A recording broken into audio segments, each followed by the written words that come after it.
It all started with Back to the Future Part 2. Marty McFly travels to the year 2015, and he ends up getting chased by futuristic bullies. I need to borrow your hoverboard. On hoverboards. Here.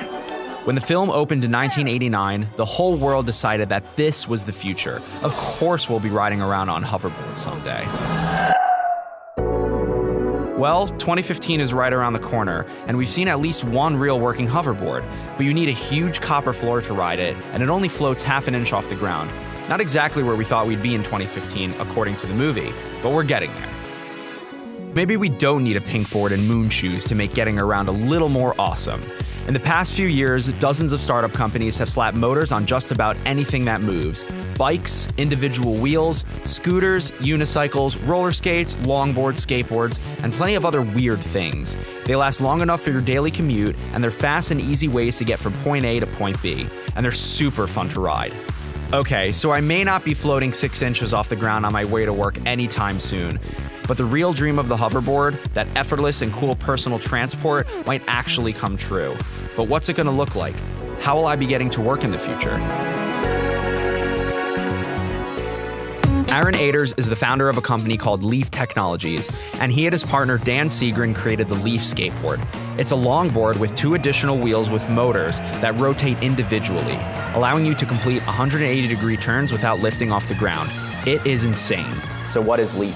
So the Leaf is a board that allows you to ride down the street like a snowboard. So you can ride it forwards, backwards, you can cruise sideways. You can spin 360 down the streets just as you would as a snowboard. And that was the original dream we had. We're longtime snowboarders, really passionate about the sport, and just kills us during the summer with nowhere to ride. So this was a childhood dream come true of being able to ride like a snowboard everywhere we go. So this looks a lot like a traditional skateboard, except for these 2 Frankenstein motors here. Yeah, so this is a 6-wheel system based on a framework of a piece called a freeboard. Amazing device, but you have to have a hill, and if you don't live near hills like we do in Manhattan, we're out of luck. So the drive wheels drive you forward.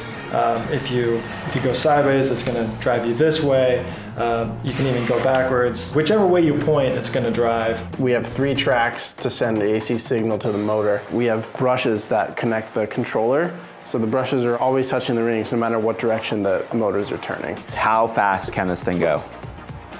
We've tested it and it's gone up to 20 miles per hour. It's actually probably able to go a lot faster than that, but we want to keep it, safe. When you first got on this thing, did it take you a while to adjust and learn?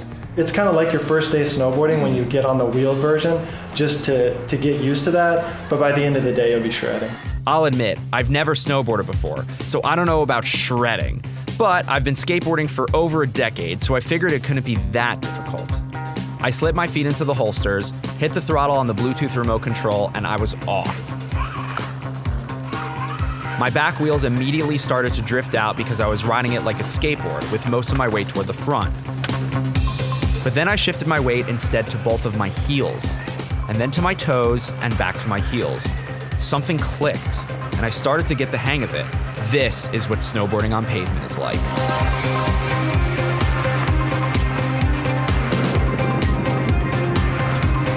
After a while, I even managed to revert or turn 180 degrees without lifting the wheels off the ground. I was feeling pretty good about myself.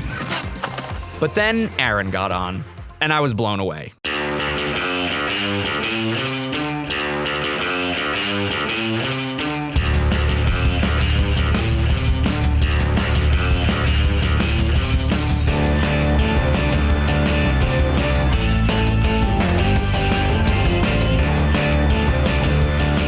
The Leaf skateboard is insanely fun and surprisingly easy. Even though I've never snowboarded before, I think I could get the hang of this and carve through the streets. But for as cool as it is, it's still very similar to a skateboard. You can change bikes and skateboards all you want and make them electric and more powerful. Or you can do what Inventus does and come up with completely new modes of transportation. They've created some crazy rideables like the Solo Wheel, Hover Tracks, Lunicycle, and Orbit wheels. And they're doing it all from a small office in Camas, Washington. Tell me about Inventus and what you guys do here. We do everything inventions. Especially so far, every invention is from me. What is your favorite toy to ride around here? Last few months, I've been riding the hover tracks in office.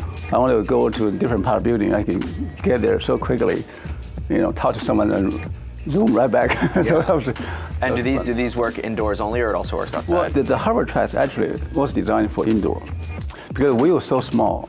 So mainly I'm thinking for like airports, warehouse, shopping mall, anything just conveniently going around. Because you can almost like you're walking yourself. You can spin, you can quick spin, go somewhere, turn around, and go back, that kind of thing. And then do you ride the solo wheel around here? Solo wheel, it's more transportation for outside.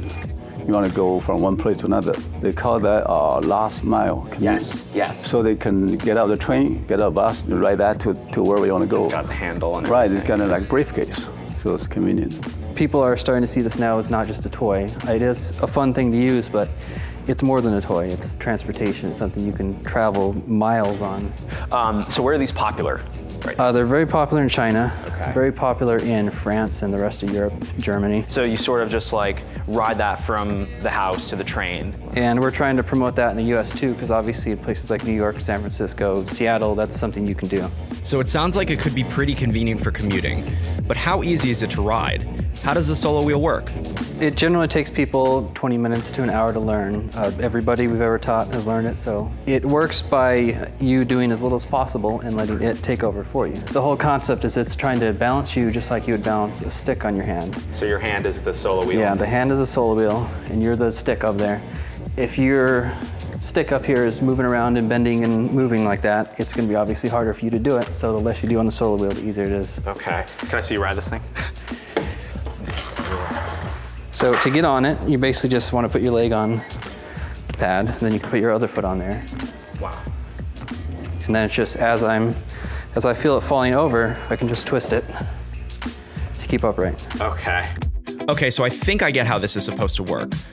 But let's see what happens when I get on.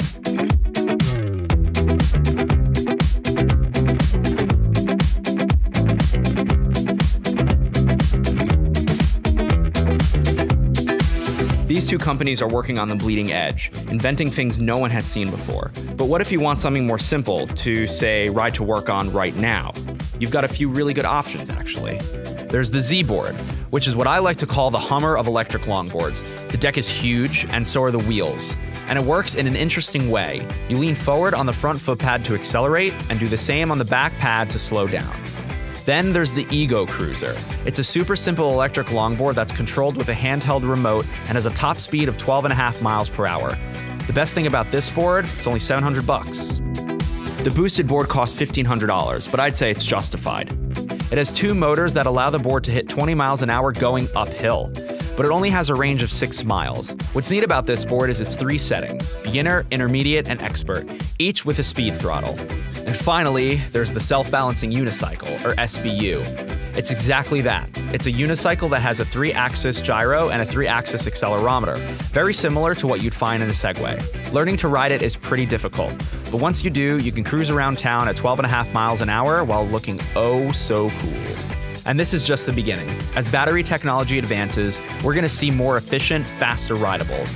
It's great to see so many companies playing ball in this space, and it has me really excited about the future. And hey, maybe someday I'll get my hoverboard.